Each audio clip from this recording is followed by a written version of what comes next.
자, 그럼 이제 여기서 질문이 뭐냐면 불의 혀하고 급하고 강한 바람 소리가 성령이 아니라면 그러면 불의 혀와 강한 바람 소리는 뭐냐라고 하는 말이 나오는데 정답은 히브리서 1장 6절에 나와 있어요. 히브리서 1장 6절.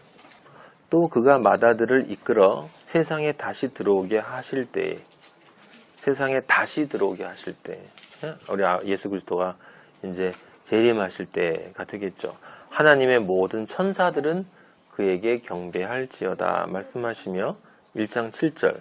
이게 제일 중요한 자리예요, 여러분.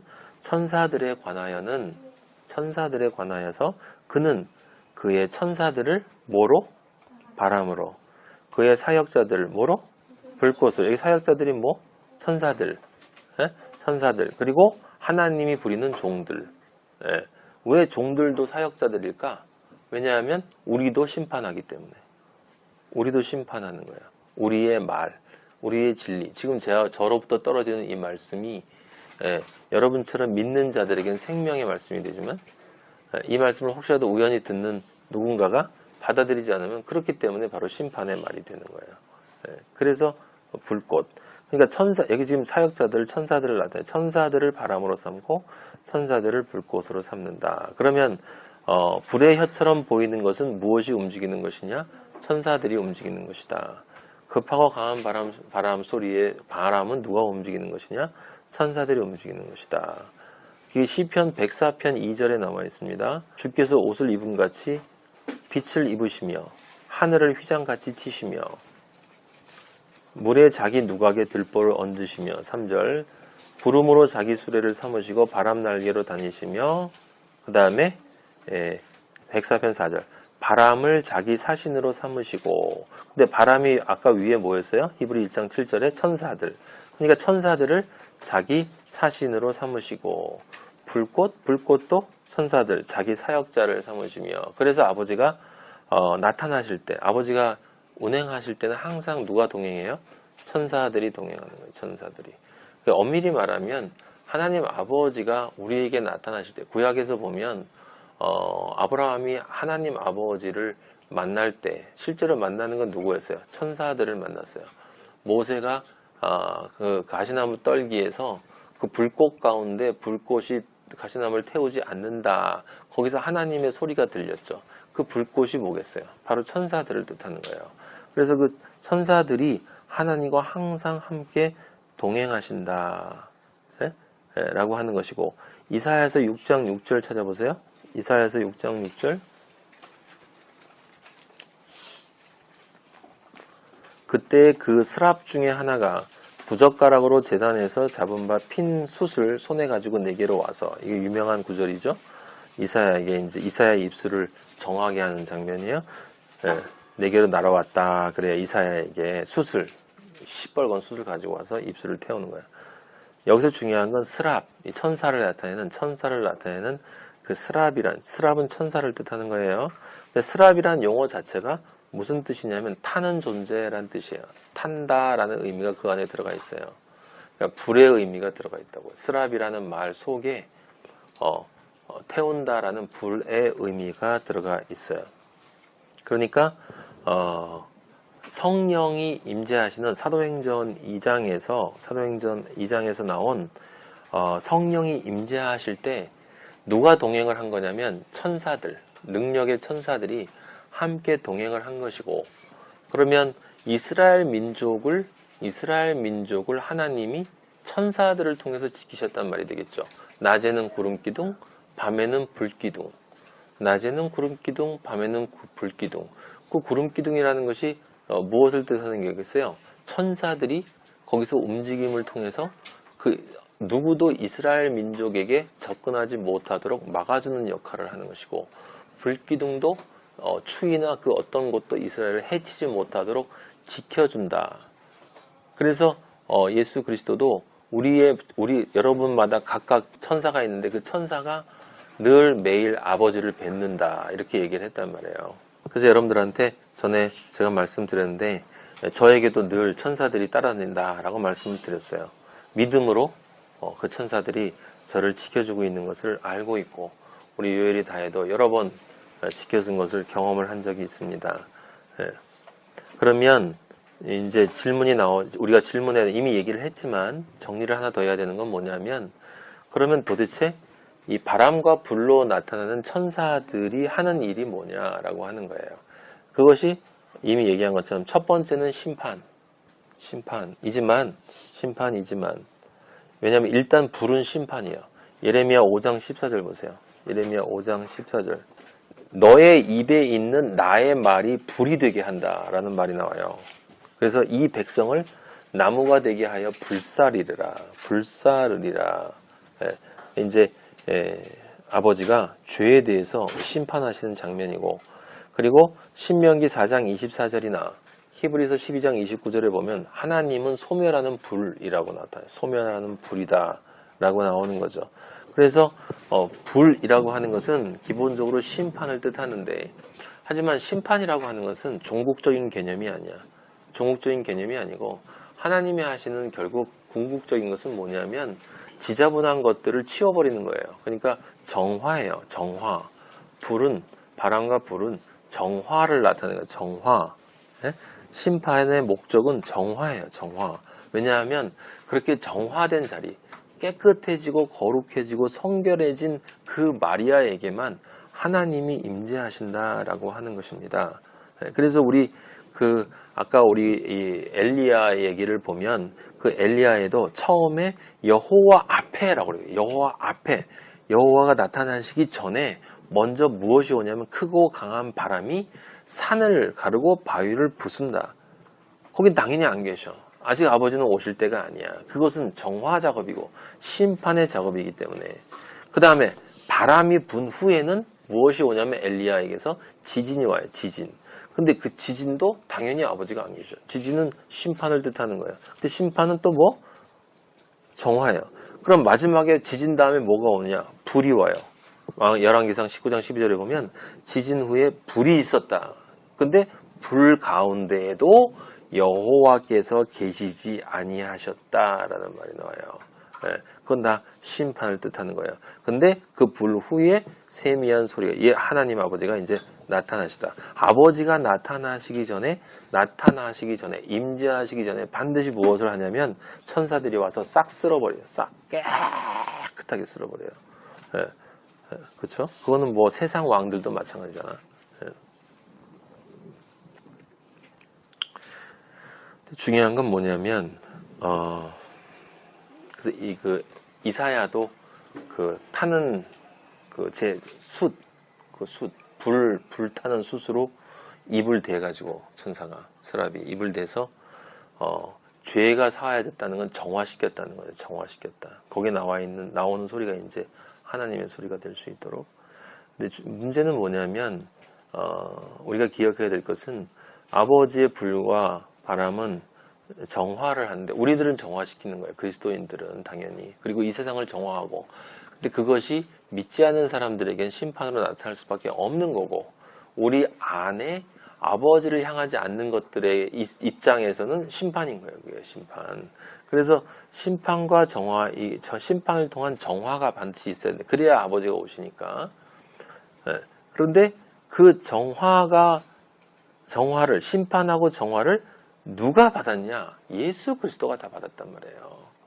십자가에서. 예수 그리스도가 다 받으셨다. 우리를 대신해서 우리가 받을 모든 것들을 누가복음 12장 49절 보세요. 누가복음 12장 49절. 내가 불을 땅에 던지러 왔노니 이 불이 이미 붙었으면 내가 무엇을 원하리요? 이 심판을 얘기하는 거예요. 심판을 가지고 왔다. 이미 있으면 이미 다 끝나면 참 좋겠지만 50절 나는 받을 세례가 있어. 여기 세례한 말 나오잖아요. 죽고 다시 태어나야 한다는 거, 거듭나야 한다는 거예요. 그것이 이루어지기까지 나의 답답함이 어떠하겠느냐. 여기 여러분 답답함이 십자가에서 그 받을 고통을 생각하니 그게 아니에요. 여러분 아버지가 간절히 바라시는 것은 그것이 빨리 이루어져야 우리가 예수 그리스도와 함께 하나님 아버지의 아들이 될 수 있기 때문에 그 답답함, 하루라도 빨리 아버지는 우리를 구원하시기 위해서 올라가셔야 하지만 아버지도 아버지의 때를 따라 하신다 이 말이에요. 모든 것을 아버지의 공의의 때에 맞춰서 하시기 때문에 아버지의 그 마음이, 우리를 사랑하는 마음이, 그 불처럼 타는 그 사랑을 향한 마음이 사실 빨리 세례를 받고 빨리 우리를 구원하고 싶지만 그렇게 할 수 없다라는 것입니다. 자, 그리고 그 다음에, 그래서 여러분에게 중요한 것이, 우리에게 정말 중요한 것이 뭐냐면 사도행전 2장 3절에 나와 있는 바로 그 말씀이에요. 마치 불의 혀처럼 갈라지는 것들이 그들에게 보였는데, 이제 그거는 뭔지 설명이 됐어요. 불의 혀처럼 갈라지는 것들이, 근데 여기 갈라졌다고 그랬잖아요. 그래서 사람들이 여기 지금 혀라는 말이 중요한 게 아니라 갈라졌다는 말이 중요한 거예요. 잘 몰라서, 에? 갈라졌다는 게 중요한 거예요. 갈라졌다는 게 왜 갈라지는 거야? 한 사람 한 사람에게 내려가야 하기 때문에 갈라지는 거예요. 불의 혀의 모양이 중요한 게 아니라, 왜 불의 혀의 모양일까라는 게 중요한 게 아니라 갈라지는 것이 중요해요. 갈라지는 것이.